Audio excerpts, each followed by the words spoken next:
তওবা ও ইস্তেগফার। মানুষ আল্লাহর নিকটে ক্ষমা চাইবে, আল্লাহর নিকটে তওবা করবে, এটা একটা মানুষের জীবনে গুরুত্বপূর্ণ কাজ। যেহেতু মানুষ মাত্রই ভুলের মধ্যে, পাপের মধ্যে, কাজেই মানুষের জীবনে একটা বড় কাজ হচ্ছে আল্লাহর দরবারে ক্ষমা চাওয়া। মানুষ যদি আল্লাহর দরবারে কেঁদে ক্ষমা চায়, তাহলে আল্লাহ তার উপরে খুশি হন, আল্লাহ তাকে মাফ করে দেন। মূসা আলাইহিস সালাম একটি ভুল করে আল্লাহর দরবারে ক্ষমা চেয়েছিলেন। দুইজন মানুষ রাস্তার পাশে মারামারি করছিল। মূসা আলাইহিস সালাম একজনের পক্ষে হয়ে এক থাপ্পড় দিয়ে একজন লোককে মেরে ফেলেছিলেন। সেই দিন থেকে মূসা আলাইহিস সালাম বলতেছিলেন, রব্বি ইন্নী যালামতু নাফসি ফাগফিরলি, হে আমার প্রতিপালক, আমি আমার প্রতি অন্যায় করেছি, তুমি আমাকে মাফ করো। এই দোয়া তিনি মরা পর্যন্ত বলতে থেকেছেন। এরপরেও যখন তিনি বিচার মাঠে উপস্থিত হবেন আর আমরা তার নিকটে উপস্থিত হব, তখন মূসা আলাইহিস সালাম বলবেন যে আমি তোমাদের কোনো উপকার করতে পারবো না। কেন? আমি আমার জীবনে একটা ভুল করেছি, এক থাপ্পড় দিয়ে একটা লোককে হত্যা করেছি। আমি জানি না আমার সেই পাপ ক্ষমা হয়েছে কিনা, আমি জানি না আমার যে কি হবে। আমার প্রতিপালক আমার উপরে এত রাগ করেছেন, এমন রাগ পূর্বেও করেননি, পরেও কোনোদিন করবেন না। আমার যে কি হয় তা আমি নিজেই বুঝি না। তিনি সব সময় বলতেন, রব্বিগফির ওয়ারহাম ওয়া আনতা খায়রুর রাহিমিন, হে আমার প্রতিপালক, তুমি ক্ষমা করো, তুমি দয়া করো, তুমি বড় দয়াবান, তুমি বড় ক্ষমাবান। মূসা আলাইহিস সালাম এই ভুলের পরে তিনি এই দোয়া সর্বদা বলতে থেকেছেন। আল্লাহ তাআলা আদম আলাইহিস সালামকে জান্নাতের একটি ফল খেতে নিষেধ করলেন। জান্নাতের ফল হারাম ছিল না, হালাল ছিল, বৈধ। কিন্তু আসলে আল্লাহ দেখতে চাচ্ছিলেন যে আদম আলাইহিস সালাম আমাকে মান্য করতে পারে কিনা। যখনই আদম আলাইহিস সালাম বললেন এই গাছের ফল খেও না, তখন ইবলিস সুযোগ পেল। এবার দেখা যাবে কিভাবে তাকে ফল খাওয়ানো যায়। যদি নিষেধ না করতেন তাহলে ইবলিসের এখানে কাজ থাকতো না। ইবলিস চট করে আদম আলাইহিস সালামের সামনে এসে বলছে, আমি খুব ভালো মানুষ, আমার একটা উপদেশ শোনেন, আপনাকে জান্নাতে থাকতে দেবে না, এই জন্য এই ফল খেতে নিষেধ করেছে, আপনি ফলটা খান। আমি খুব ভালো মানুষ, আমি আপনাকে উপদেশ দিচ্ছি, আপনি আমার উপদেশ গ্রহণ করুন। তারপর সরে যায়, আবার আসে, আবার বলে, আবার সরে যায়, আবার আসে, আবার বলে। এইভাবে বলতে বলতে এক পর্যায়ে আদম আলাইহিস সালাম বুঝলেন ফলটা খাওয়া হোক, তাই খেয়ে ফেললেন। যেমন ফল খেয়ে ফেললেন, তেমন আল্লাহ বললেন, আমি যে ফল খেতে নিষেধ করেছি, কেন খেলে? সেই দিন থেকে আদম আলাইহিস সালাম বলা শুরু করলেন, রব্বানা যালামনা আনফুসানা, হে আমাদের প্রতিপালক, আমরা দুইজন আমাদের প্রতি অন্যায় করেছি। হে আমাদের প্রতিপালক, আমরা স্বামী স্ত্রী, আমরা দুইজন আমাদের প্রতি অন্যায় করেছি। রব্বানা যালামনা আনফুসানা ওয়া ইল্লাম তাগফির লানা ওয়া তারহামনা, আপনি যদি আমাদের দুইজনকে ক্ষমা না করেন, যদি আমাদের দুইজনের প্রতি দয়া না করেন, যদি আপনি আমাদের দুইজনকে ক্ষমা না করেন, যদি আপনি আমাদের দুইজনের প্রতি দয়া না করেন, লানাকুনান্না মিনাল খাসিরিন, তাহলে আমরা ক্ষতিগ্রস্ত পাপীদের অন্তর্ভুক্ত হয়ে যাব। এই দোয়া আদম আলাইহিস সালাম মরা পর্যন্ত বলেছেন। আপনি এক পাপ করার পরে ক্ষমা তো চান না, আর চাইলেও মনে করেন যে এতদিন পর্যন্ত ক্ষমা হলো না, আর কত দোয়া চাইব, আর কত ক্ষমা চাইব।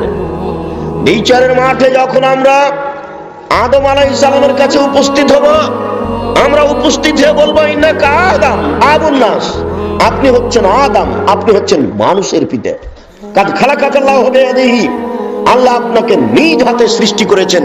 ওয়াসকানাকা জান্নাতাহু, আল্লাহ আপনাকে নিজের জান্নাতে রেখেছেন। ওয়াসাদালাকা মালায়েকাতাহু, ফেরেশতা দিয়ে আপনাকে সিজদা করিয়ে নিয়েছেন। আপনি বড় সম্মানী মানুষ, আমরা বড় বিপদে, আপনি একটু আমাদের বিপদ থেকে উদ্ধার করবেন কি? আপনি বড় সম্মানী মানুষ, আপনি একটু আমাদের জন্য আল্লাহকে বলেন, আমরা যা আটকা পড়েছি আমাদের কি হবে? তখন আদম আলাইহিস সালাম বলবেন, শোনো, আল্লাহ আমাকে বলেছিলেন ফল খেও না, এরপরে আমি ফল খেয়ে ফেলেছি, ওই যে ভুল করেছি সেই ভুল আমার ক্ষমা হয়েছে কিনা আমি নিজেই জানি না। আমার প্রতিপালক আমার প্রতি রাগ করেছেন, যে রাগ করেছেন এই রাগ পূর্বে কোনোদিন করেননি, ভবিষ্যতেও কোনোদিন করবেন না। আমার যে কি হয় আমি তা নিজেই বুঝি না, আমি তোমাদের জন্য কোনো উপকার করতে পারবো না। আদম আলাইহিস সালাম এই দোয়া বলতে থেকেছেন মরা পর্যন্ত। তবে অত্র ঘটনার সাথে একটা মিথ্যে ইতিহাস জড়িয়ে আছে, সেটা হচ্ছে এই, আদম আলাইহিস সালাম 300 বছর আল্লাহ দরবারে ক্ষমা চাইলেন, এরপরে বুঝলেন তার পাপ ক্ষমা হলো না। কি করে বুঝলেন পাপ ক্ষমা হলো না? এটা একটা তার উপরে মিথ্যা অপবাদ। তিনি বুঝলেন যে তার পাপ ক্ষমা হলো না, তখন তিনি চিন্তা ভাবনা করলেন, খুব তো দোয়া করলাম, ক্ষমা তো হলো না, তাহলে দেখি আমি যখন জান্নাতে ছিলাম তখন ওই আরশের গায়ে লেখা ছিল লা ইলাহা ইল্লাল্লাহ মুহাম্মাদুর রাসূলুল্লাহ, অবশ্যই মুহাম্মদ কোনো বড় ব্যক্তি হবে, নইলে আল্লাহর নামের সাথে নামটা জড়ানো আছে কেন? আমি দীর্ঘ সময় ধরে ক্ষমা চাইলাম, হলো না, এবার দেখি মুহাম্মাদের দোহাই দিয়ে ক্ষমা চাই, আল্লাহ আমি মুহাম্মাদের মাধ্যমে তোমার দরবারে ক্ষমা চাচ্ছি, তুমি আমাকে মাফ করো। তখন আল্লাহ বললেন, দেখো আদম, তুমি যদি মরা পর্যন্ত ক্ষমা চাইতে তাহলে আমি তোমাকে ক্ষমা করতাম না, কিন্তু তুমি আজকে এমন মানুষের মাধ্যমে ক্ষমা চেয়েছো যে আমি না করে পারলাম না, যাও তোমাকে ক্ষমা করে দিলাম। এটা একবারে ডাহা মিথ্যা কথা। আল্লাহ আদমকে ক্ষমা করবেন না, একটা প্রতিশ্রুতি চলে আসছে। আশ্চর্য, মানুষ ক্ষমা চাইবে আল্লাহ তাকে ক্ষমা করবেন, এটাই বিধান। মানুষ ক্ষমা চাইবে আল্লাহ মানুষকে ক্ষমা করবেন, এটাই বিধান। আইয়ুব আলাইহিস সালামের নিজের বুঝে কিছু ত্রুটি ছিল, তাই তিনি বলতে থেকেছিলেন মরা পর্যন্ত, আন্নী মাসানি আসুর ওয়া আনতা আরহামুর রাহিমিন, প্রতিপালক আমি বড় বিপদে, তুমি বড় দয়াবান। প্রতিপালক আমি বড় বিপদে, তুমি বড় দয়াবান, আমি ক্ষতির মধ্যে পড়েছি, তুমি আমাকে রক্ষা করো। আইয়ুব আলাইহিস সালাম মরা পর্যন্ত এই দোয়া পড়তে থেকেছেন ক্ষমা চাওয়ার জন্য। মহান আল্লাহ আমাদের বলেন, হে আমার বান্দা, লা তাকনাতু মির রাহমাতিল্লাহ, তোমরা আল্লাহর রহমত থেকে নিরাশা হয়ো না। ইন্নাল্লাহা ইয়াগফিরুয যুনুবা জামিয়া, নিশ্চয় আল্লাহ তাআলা মানুষের সব পাপকে ক্ষমা করে দেন। মানুষকে ক্ষমা করাই তার কাজ। তার অনেক নাম রয়েছে, তার একটি নাম হচ্ছে গাফফার। তিনি খুব বেশি বেশি ক্ষমা করেন, তাই তিনি বলছেন, ইয়া ইবাদিয়াল্লাযীনা আসরাফু আলা আনফুসিহিম, হে আমার বান্দা যারা নিজের প্রতি অত্যাচার করেছো, অন্যায় করেছো। পাপী নিজের প্রতি অত্যাচার করে। নিজের প্রতি অত্যাচার করে কিভাবে? পাপের ফল তাকেই ভোগ করতে হবে, এই জন্য সে নিজের প্রতি অত্যাচার করেছে। মহান আল্লাহ বলেন, হে আমার বান্দা যারা তোমরা নিজের প্রতি অত্যাচার করেছো, তোমরা নিরাশা হও না, আমি তোমাদের সমস্ত পাপ ক্ষমা করে দিব।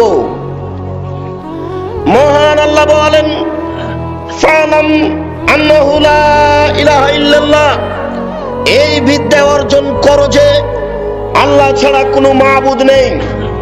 এই বিদ্যা অর্জন করো যে আল্লাহ ছাড়া কোনো মাবুদ নেই। এটা জেনে নেওয়ার পরে ওয়াস্তাগফির লিযামবিক, তুমি তোমার পাপের জন্য আল্লাহর দরবারে ক্ষমা চাও। ক্ষমা চাই তাদের প্রতি আল্লাহ খুশি হন। এই ছেলেরা, তোমরা দায়িত্ব পালন করো না কি? এখনো কিছু মানুষ চলাচল করতে দেখতে পাওয়া যাচ্ছে।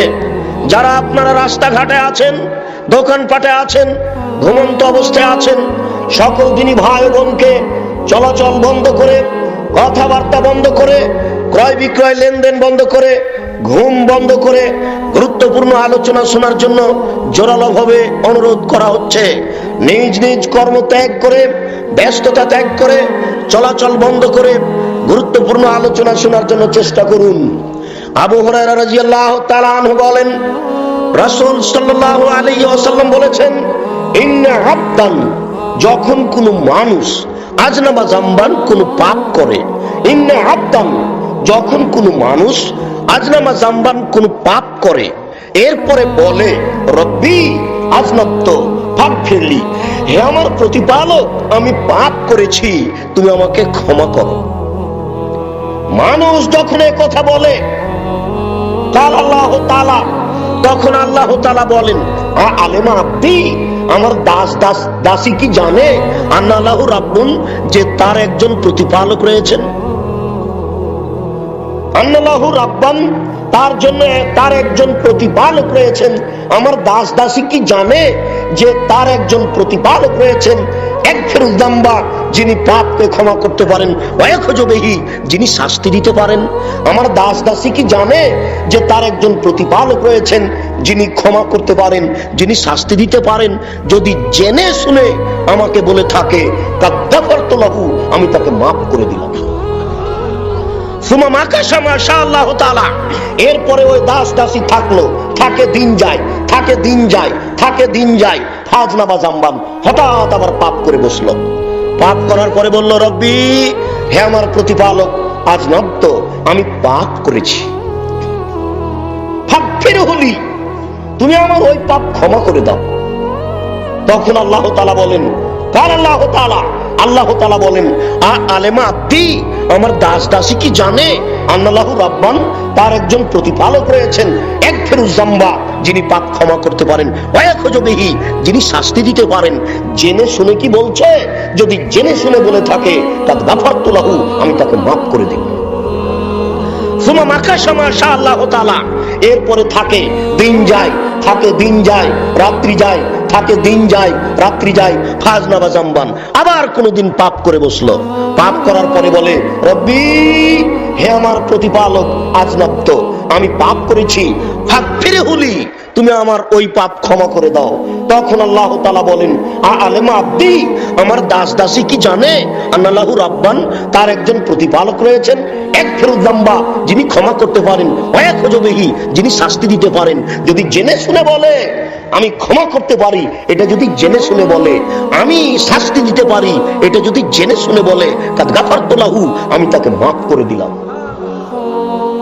আমি এইভাবে তাকে মাফ করতে থাকবো যতদিন পর্যন্ত আমাকে জেনে শুনে বলবে। তার জীবনে যদি শতবার এরকম ঘটে যায়, শতবার যদি আমাকে বলে, আমি তাকে শতবার ক্ষমা করব। দেশবাসী, পৃথিবীর মানুষ রাসূলের এই বাক্য দ্বারা উল্টা কিছু বুঝবেন না যে তাহলে মানুষ পাপ করতে থাকবে, ক্ষমা চাইতে থাকবে, তাহলে পাপ করুক আর ক্ষমা করুক। এটা মূলত বলা উদ্দেশ্য নয়। এটা মূলত বলা উদ্দেশ্য যে আল্লাহর বড় দয়ায় আপনি নিরাশা হয়েন না, আল্লাহর বড় দয়ায় আপনি নিরাশা হয়েন না, আল্লাহর বড় দয়ায় আপনি নিরাশা হয়েন না। এটা মূলত আল্লাহ তাআলা দেখাতে চাচ্ছেন। আনাস রাদিয়াল্লাহু তাআলা আনহু বলেন, রাসূল সাল্লাল্লাহু আলাইহি ওয়াসাল্লাম বলেছেন, কুল্লু বানি আদম খাত্তা, প্রত্যেক আদম সন্তানই পাপী। আদম সন্তান পাপ করে না এরকম কোন মানুষ পৃথিবীতে নেই। আল্লাহর নবী বলেছেন, আত্তাকিও আন্নাকিও, পরহেজগার সেই ব্যক্তি যার ভিতরে চারটে জিনিস নেই। আল্লাহর নবী বলেছেন, পরহেজগার সেই ব্যক্তি যার ভিতরে চারটে জিনিস নেই। এক, লাইস মাফিহে, পাপ নেই। পাপ নেই এমন মানুষ পৃথিবীতেই নেই। তাহলে আল্লাহ রাসূল বললেন যে পাপ নেই, পাপ নেই মানে পাপ হলেই ক্ষমা চাই, এই ব্যক্তির পাপ নেই। ওয়ালা বাগিয়ে, যার সীমা লঙ্ঘন নেই, চারটে জিনিস নেই যার, সেই হলো পরহেজগার। এক, পাপ নেই যার, মানে পাপ হলেই ক্ষমা চাই। দুই, ওয়ালা বাগিয়া, সীমা লঙ্ঘন নেই যার। বড় সীমা লঙ্ঘন, তার বাড়িটাই দখল করে নিলেন জোর করে। ছোট সীমা লঙ্ঘন, মরিচ কিনছিলেন, দাঁড়িপাল্লা হয়ে গেছে, 100 মরিচ নেবেন, একটা মরিচ হাতে আছে, এই মরিচটা কোথায় রাখবেন?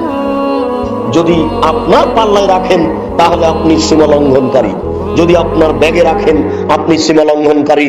এই মরিচটা ওই লোকের ডালিতে তার পাল্লায় রেখে দিতে হবে, আপনি নিজের ভিতরে নিতে পাবেন না। যদি নেন তাহলে এটা হবে সীমা লঙ্ঘন। তিন, ওয়ালা গিল্লা, আমানতের খিয়ানত নেই যার, সেই হলো পরহেজগার। চার, ওয়ালা হাসাদা, হিংসা নেই যার, সেই হলো পরহেজগার। চারটে জিনিস নেই যার, সেই হলো পরহেজগার। চারটে জিনিস নেই যার, সেই হলো পরহেজগার। এক, পাপ নেই যার। দুই, সীমা লঙ্ঘন নেই যার। তিন, আমানতের খেয়ানত নেই যার। চার, হিংসা নেই যার। অত্র হাদিসে একটি বাক্য রয়েছে, পাপ নেই যার। পাপ নেই কার? পাপ সবার আছে।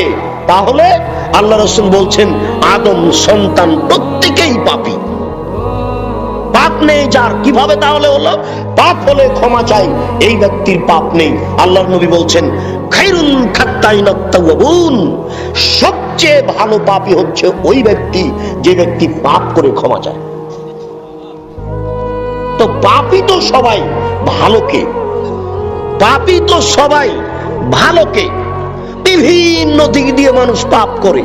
কেউ জেনা করে, কেউ চুরি করে, কেউ ডাকাতি করে, কেউ গীবাত করে, কেউ বদনাম করে, কেউ পরনিন্দা করে, নানান ভাবে মানুষ পাপ করে। মানুষের পাপের অসংখ্য পথ। যেমন আপনি এমনিতে বড় পাপী, এই যে প্যান্টটা টাকনু নিচে রেখেছেন, আপনি একজন মহা পাপী, অথচ এতে আপনার কোনো নাই, ইচ্ছা নেই। ইচ্ছা নেই মানে এটা যে পাপ, এটা আমি করছি, এটা আপনি বুঝেন না, এটা আপনার একটা গতি। অথচ এটা এত বড় পাপ, এটা এত বড় পাপ, এটা এত বড় পাপ, যাদের সাথে আল্লাহ কিয়ামতের মাঠে কথা বলবেন। আল্লাহর নবী বলছেন ইন্না লিল্লাহি মিআ রাহমা, আল্লাহর নিকটে ছিল 100টি দয়া। আল্লাহর নিকটে ছিল 100টি দয়া। আনজালা মিনহা রাহমাতান ওয়াহিদা, তার একটি দয়া আল্লাহ মানুষের মাঝে, জিনের মাঝে, পশু প্রাণীর মাঝে ভাগ করে দিয়েছেন। একটি দয়ার ভাগ পেয়ে মানুষ তার মেয়েকে আদর করে চুমা খায়।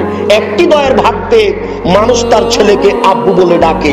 একটি দয়ার ভাগ পেয়ে গাভী তার বাচ্চাকে জিভা দিয়ে চাটে। একটি দয়ার ভাগ পেয়ে মুরগি তার বাচ্চাকে আদর করে ডাকে। একটি দয়ার ভাগ পেয়ে বাঘ তার বাচ্চাকে আদর করে ডাকে।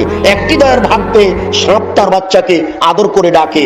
আল্লাহ তাআলা 99টি দয়া নিজের কাছে রেখেছেন। ইয়ারহামু বিহা আলা ইবাদিহি ইয়াউমাল কিয়ামা, এই 99টা দয়া দিয়ে আল্লাহ বিচারের মাঠে তার বান্দাকে ক্ষমা করবেন।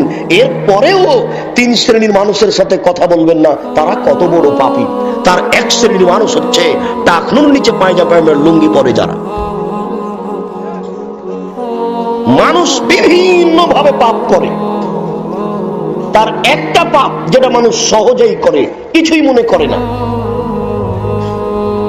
আল মুসবিল আল মান্নান, দ্বিতীয় পাপটা মানুষ কিছুই মনে করে না, সেটা একটা স্বাভাবিক। সেটা কি? খোটা দেওয়া। রাজশাহী চাঁপাই নবাবগঞ্জের ভাষাতে অন্যা দেওয়া, তুলনা দেওয়া, খোটা দেওয়া। বুঝতে পারলেন কিনা? একটা মানুষকে 10,000 টাকা কর্জ দিয়েছেন, তারপরে একটা কাজ করতে বলেছেন, করেনি, চট করে বলে ফেললেন যে 10,000 টাকা কালকে দিলাম, এই উপকারটা ভুলে গেলে। একই বলা হয় তুলনা দেওয়া। আপনি এটাকে কিছুই মনে করেন না, চট করে বলে ফেললেন, অথচ এটা এত বড় পাপ যে বিচারের মাঠে আল্লাহ আপনার সাথে কথা বলবেন না।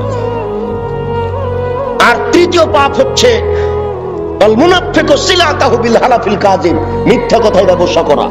প্রায় মানুষই মিথ্যা কথায় ব্যবসা করে। প্রায় মানুষই বলে যে আল্লাহর কসম এই কাপড়টা এত টাকাতে কিনা আছে, এমনিতেই বলে ফেলছে। মিথ্যা কথায় ব্যবসা করে যারা, তাদের সাথে আল্লাহ কথা বলবেন না।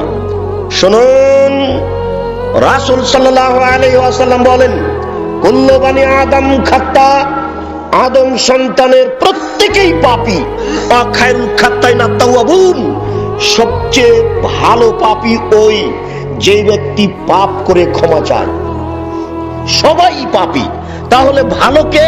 যেই ব্যক্তি আল্লাহর দরবারে ক্ষমা চায়, বারবার বলে আস্তাগফিরুল্লাহ ওয়া আতুবু ইলাইহি, আস্তাগফিরুল্লাহ ওয়া আতুবু ইলাইহি, আস্তাগফিরুল্লাহ ওয়া আতুবু ইলাইহি। আল্লাহ তোমার কাছে ক্ষমা ভিক্ষা চাই, তোমার কাছে ফিরে যেতে চাই। আল্লাহ তোমার কাছে ক্ষমা ভিক্ষা চাই, তোমার কাছে ফিরে যেতে